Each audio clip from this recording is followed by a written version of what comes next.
We're directly defying a mandate. How can you suggest such educational opportunities are beyond Negro students' intellectual capacity? As a bit of friendly advice, watch your back.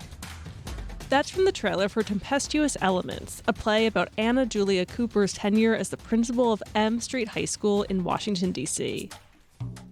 It's really this kind of radical experiment in Black community-led education in the nation's capital.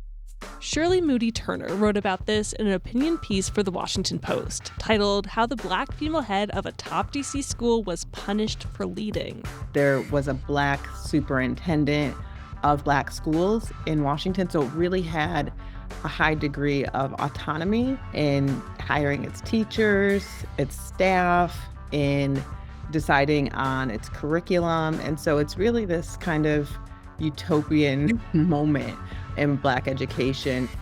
Moody Turner is a professor of English and African American Studies at Penn State University. She also edited a collection of Cooper's essential essays. When Cooper arrived at M Street in 1887, she taught Latin and mathematics. She gave lectures, and she wrote the book A Voice from the South. Today, America counts her millionaires by the thousand. Questions of tariff and questions of currency are the most vital ones agitating the public mind. It's really seen now as this foundational text of Black feminist thought. Women's work and women's influence are needed as never before, needed to bring a heart power into this money-getting, dollar-worshipping civilization, needed to bring a moral force into the utilitarian motives and interests of the time, needed to stand for God and home and native land versus gain and greed and grasping selfishness. But in the early 1900s, amid the rise of Jim Crow segregation, things really start to shift. M Street goes through a restructuring and falls under the direct supervision of a white director of high schools. And so that really changes. That kind of restructuring is intentional in trying to wrest control over M Street out of the hands of the Black community. And the Black community is aware of what's happening and is trying to find ways to fight back and resist.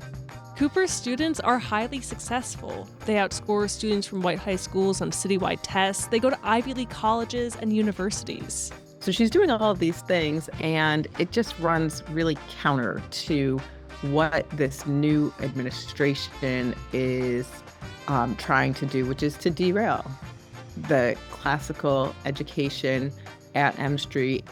Pretty early into her tenure, the rumors start.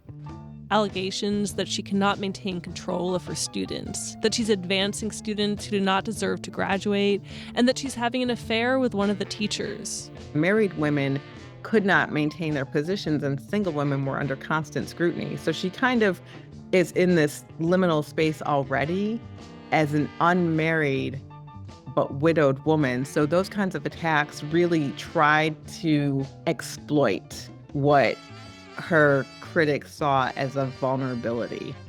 Ultimately, the DC Board of Education removed her from the position of principal. But the liberal arts curriculum, focusing on math, literature, languages, science, was saved.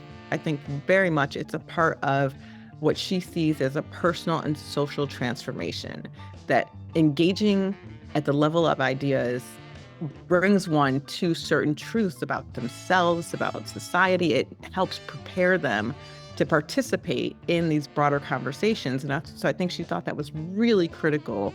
Moody Turner writes that it's worth revisiting Cooper's case as an example of Black women punished for leading. What's also really fascinating to me about Anna Julia Cooper is there's a survey of college Negro graduates in 1930, and they ask all of these questions about your education and what you would have done differently. And so they ask, there's a question like, well, what would you have done differently?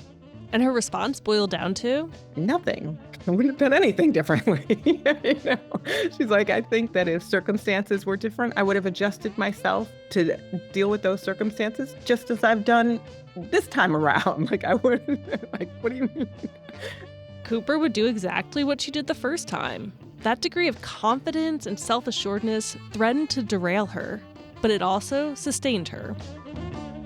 For Philosophy Talk, I'm Holly J. McDede.